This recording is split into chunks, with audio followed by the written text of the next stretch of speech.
Oke, halo semuanya. Kembali lagi sama aku, Rosinta. Nah, sekarang kita bakal ngebahas salah satu soal di buku Biswan dan juga tugas individu kita. Nah, itu adalah latihan 21.10, yaitu soal UAS 2017-2018. Nah, di sini ada cuma tiga soal, dan sebenarnya jawabannya juga simple, dikit-dikit. Nah, tapi mikirnya yang lama. Nah, jadi dengan asumsi kita semua udah berdoa dengan kepercayaan masing-masing, kita langsung mulai aja ya, supaya nggak lama juga waktunya.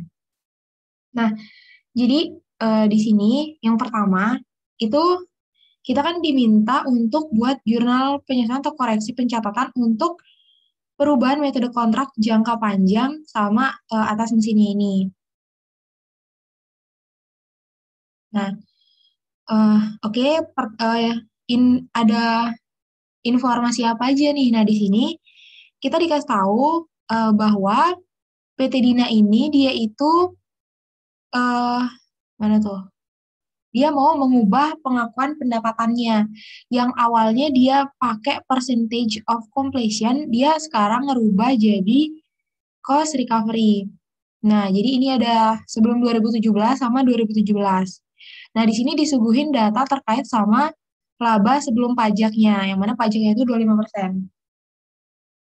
Nah, kan kita diminta untuk bikin jurnal koreksi nih. Nah, jadi kita catat dulu data-data yang ada. Jadi, eh, income, income before tax, itu kan laba sebelum pajak, itu sebelum tahun 2017, itu kan 150 juta.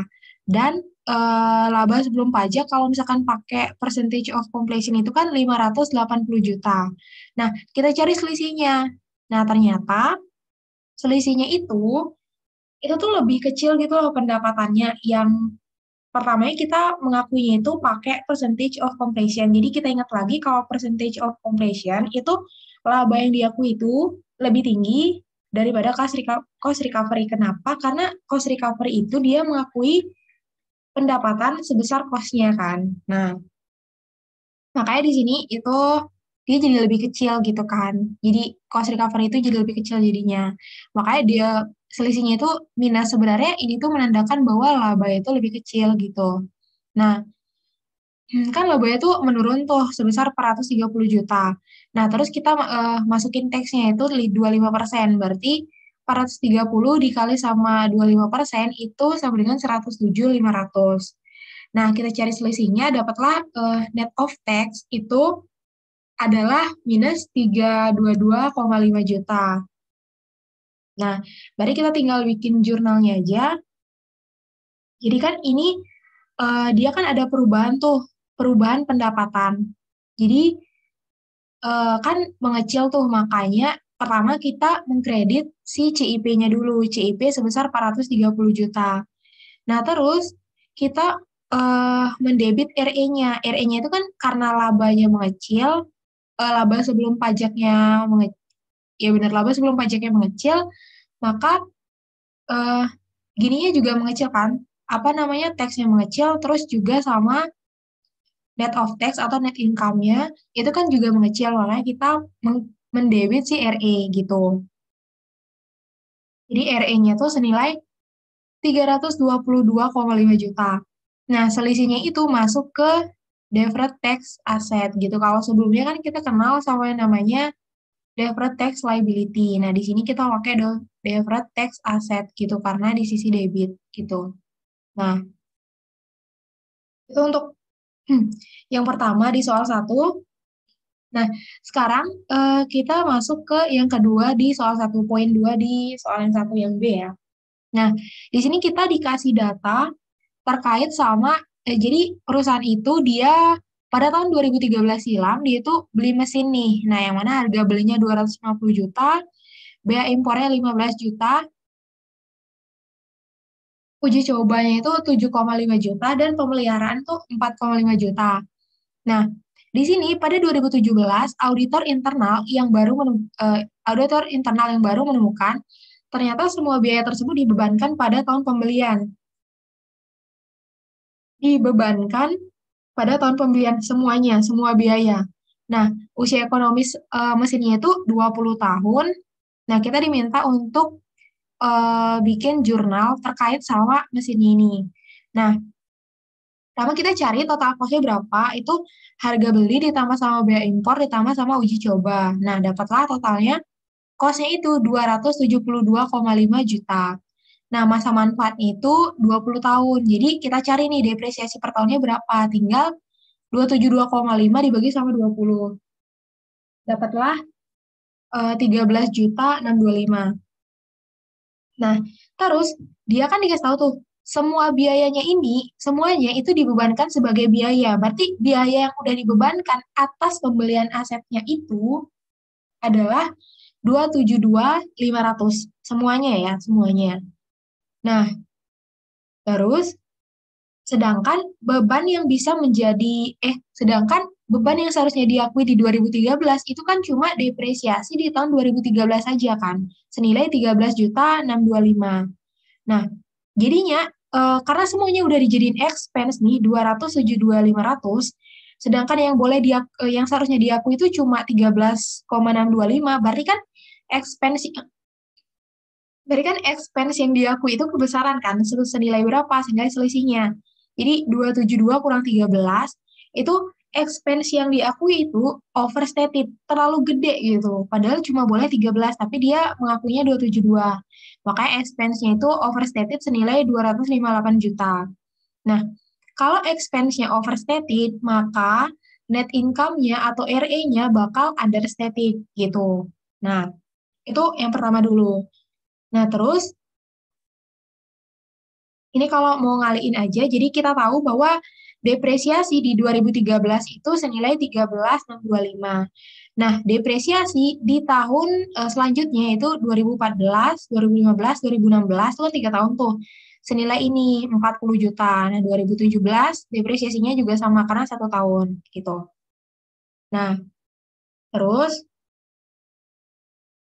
dapatlah total beban dari awal pembelian sampai dengan 2017 ini yang terkait sama cost dari asetnya ya. Nah, jadi pertama kita cari tahu dulu dia itu nyatatnya kayak gimana pertama. Jadi pertama dia nyatatnya kan semua dibebankan sebagai biaya. Jadi depreciation expense senilai cost dari asetnya. Terus dia juga mencatat maintenance expense, tapi ini udah benar 4,5 juta dan pada cash 277 juta. Nah, terus kita bikin penyesuaian. Nah, equipment yang seharusnya diakui, tapi dia nggak akui di pertamanya. Oke, berarti kita masukin equipment senilai 272 juta. Gitu, masukin dulu. Nah, terus apalagi? Nah, kita tahu di 2013, ini yang 2013 ya, di 2013 dia kan cuma boleh mengakui depresiasi senilai 13,625. Yang mana pasangan dari depresiasi itu kan akumulasi depresiasi. Makanya masukin dulu akumulasi depresiasi untuk 2013-nya senilai 13 juta. Nah, selisihnya masuk ke RE gitu. Nah, bisa kalian cari dari selisihnya, bisa juga berdasarkan perhitungan ini. Karena dia kan semuanya udah dibebankan 272, berarti itu akan menggerus RE-nya senilai 272 juga. Padahal yang boleh menggerus RE cuma 13 juta aja. Berarti RE yang senilai selisihnya itu kan harus dikembaliin tuh supaya RE-nya nggak kekecilan gitu. Padahal yang boleh diakui cuma 13, tapi ternyata kita ngapus nih, mengurangi RE senilai 272. Nah, makanya solusinya tuh harus dikembaliin dulu tuh. Dikembaliin dulu saldo full dari RE-nya gitu. Nah, makanya ini 258, 875. Nah,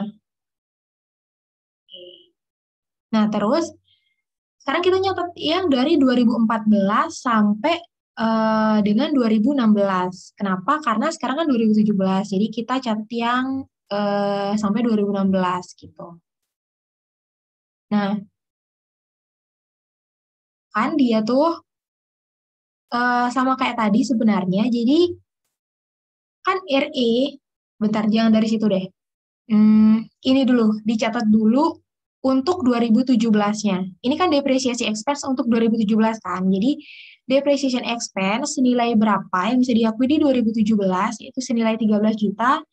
Terus kita lihat RE, kan 4 tahun, 14, 15, 16, 3 tahun maksudnya. Jadi karena 2013 udah diakui di sini, berarti selanjutnya kan dari 2014, 15, 16. Kenapa sampai 2016 aja? Karena 2017 kita masih mengakuinya sebagai depreciasi expense. Sedangkan untuk expense yang terjadi dari 2014 sampai 2016 itu kan udah tahun yang lalu. Makanya kita pakai akunnya RE karena expense itu udah ditutup ke RE gitu. Makanya ini selama 3 tahun, makanya dia depresiasi expense-nya itu dikali sama 3 gitu, karena 3 tahun. Kenapa depresiasi? Karena yaitu berapa depresiasi yang seharusnya diakui itu yang bakal menggerus nanti si RE-nya gitu. Nah, makanya dia dapat 40,875. Nah, selisihnya masuk ke akumulasi depresiasi gitu. Ya emang dari 2014 sampai 2017 tuh kan 14, 15, 16, 17, 4 tahun. Nah, makanya dia itu bakal senilai ini loh. Nih. Jadi 54.500 kayak gitu. Ini dari 2014 sampai 2017 akumulasi depresiasinya. Nah, kalau misalkan mau digabung itu bisa, jadi jurnalnya tinggal equipment 272.500, terus depreciation expense itu 13.625. Nah, pada apa? Pada RE ini kan dinetin aja, jadi 258 dikurang sama 40.875, sama kita catat juga akumulasi depresiasinya senilai 68.125 gitu. Nah, itu untuk yang soal nomor 1. Oke, dicermati dulu teman-teman. Selanjutnya kita lanjut ke video kedua. Jadi sembari menonton video selanjutnya dibaca dulu soal yang nomor 2 supaya bisa langsung nyes nyes nyes gitu. Karena jujur aku ngerjain nomor 2 ini agak lama karena cukup ribet selain karena lupa di metode percentage of sales itu juga sebenarnya agak agak ribet gitu loh mikirnya di sini. Jadi bisa dibaca dulu, dipikirin dulu sendiri. Ntar kalau misalkan masih bingung juga, gas nonton videoku. Oh ya, jadi lupa bilang di awal. Jadi di sini kita belajar bareng. Jadi kalau misalkan ada kesalahan nanti bisa ada kesalahan atau kekeliruan nanti bisa dikonfirmasi ke aku langsung gitu. Makasih.